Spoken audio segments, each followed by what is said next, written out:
मुंबई की हत्याओं को कलकत्ता स्टोनमैन हत्याओं से जोड़ा गया था या नहीं, इसकी कभी पुष्टि नहीं हुई है। हालांकि उपकरण में समानता, पीड़ितों की पसंद, निष्पादन और हमलों के समय से पता चलता है कि हमलावर मुंबई की घटनाओं से परिचित थे, यदि वही हत्यारे खुद नहीं थे। जून 1989 में कलकत्ता में पहले पीड़ित की सिर में चोट लगने से मृत्यु हो गई। अगले 6 महीनों के भीतर स्टोनमैन के लिए जिम्मेदार 12 और हत्याएं दर्ज की गईं। मारे गए सभी लोग बेघर फुटपाथ पर रहने वाले थे, जो शहर के कम रोशनी वाले इलाकों में अकेले सोते थे। अधिकांश हत्याएं हावड़ा ब्रिज से सटे मध्य कलकत्ता में हुई। क्योंकि हत्यारे ने एक भारी पत्थर या कंक्रीट स्लैब गिराकर पीड़ितों को मार डाला, पुलिस ने माना कि हमलावर शायद एक लंबा, अच्छी तरह से निर्मित पुरुष था। हालांकि किसी भी चश्मदीद गवाह के अभाव में कोई पुष्ट भौतिक विवरण कभी उपलब्ध नहीं हुआ। पुलिस को शहर के विभिन्न हिस्सों में तैनात किया गया था और कई गिरफ्तारियां की गईं।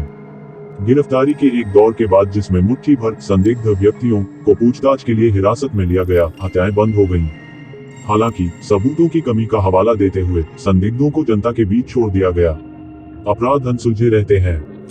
2000 years later. भारत में बेघर कूड़ा बीनने वालों और भिखारियों को निशाना बनाने वाले सीरियल किलर का पहला संकेत मुंबई से मिला। 1985 में शुरू हुआ और 2 साल से अधिक समय तक शहर के सायन और किंग्स सर्कल इलाके में 12 हत्याओं की एक श्रृंखला की गई। अपराधी या अपराधियों के संचालन का तरीका सरल था। पहले वे एक निर्जन क्षेत्र में अकेले सोए हुए शिकार को ढूंढते थे। मृतक का सिर 30 किलो वजन के एक ही पत्थर से कुचल दिया गया था।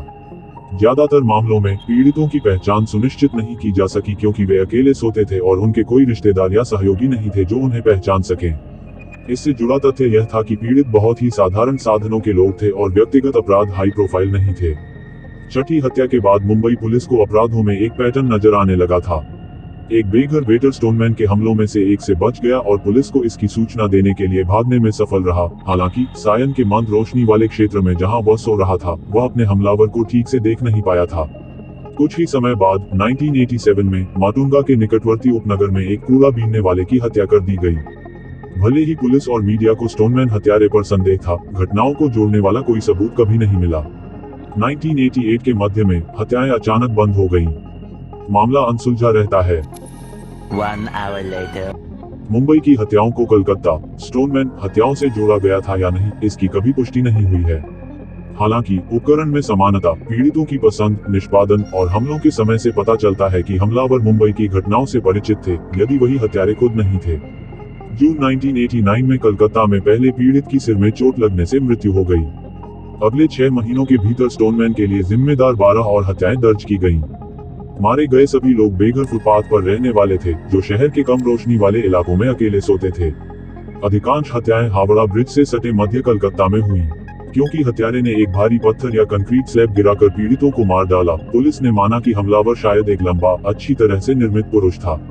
हालांकि किसी भी चश्मदीद गवाह के अभाव में कोई पुष्ट भौतिक विवरण कभी उपलब्ध नहीं हुआ। पुलिस को शहर के विभिन्न हिस्सों में तैनात किया गया था और कई गिरफ्तारियां की गईं। गिरफ्तारी के एक दौर के बाद, जिसमें मुट्ठी भर संदिग्ध व्यक्तियों को पूछताछ के लिए हिरासत में लिया गया, हत्याएं बंद हो गईं। हालांकि सबूतों की कमी का हवाला देते हुए संदिग्धों को जनता के बीच छोड़ दिया गया। अपराध अनसुलझे रहते हैं। A few moments later. Later. निर्माता बॉबी बेदी ने इन घटनाओं पर आधारित द स्टोनमैन मर्डर्स नामक फिल्म का निर्माण किया। The 13th of February 2009 को रिलीज हुई इस फिल्म में के मेनन और अरबाज खान ने अभिनय किया था और इसे मनीष गुप्ता ने लिखा और निर्देशित किया था।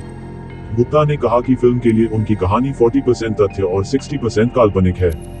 फिल्म में हत्याओं को एक पुलिसकर्मी द्वारा किए जा रहे धार्मिक अनुष्ठान का एक हिस्सा होने के रूप में दर्शाया गया है, जिसमें वास्तविक अपराधी को अंत में व्याख्या के लिए खुला छोड़ दिया गया है। 2011 में श्रीजीत मुखर्जी द्वारा निर्देशित एक बांग्ला फिल्म वैशे सरबोन रिलीज हुई थी। फिल्म का कथानक कोलकाता में उन्हीं रहस्यमयी सीरियल हत्याओं के इर्द गिर्द घूमता है, जो 1989 की अवधि के दौरान हुई थी। फिल्म में हत्यारे को समाज के ज्यादातर गरीब और बेघर वर्ग के पीड़ितों को चुनते हुए दिखाया गया है, या तो यौनकर्मी, नशीली दवाओं के उपयोगकर्ता या सड़क के लोग। हालांकि फिल्म सीरियल किलर द्वारा अपने सभी अपराधों को कबूल करने के बाद खुद को गोली मारने के साथ समाप्त होती है।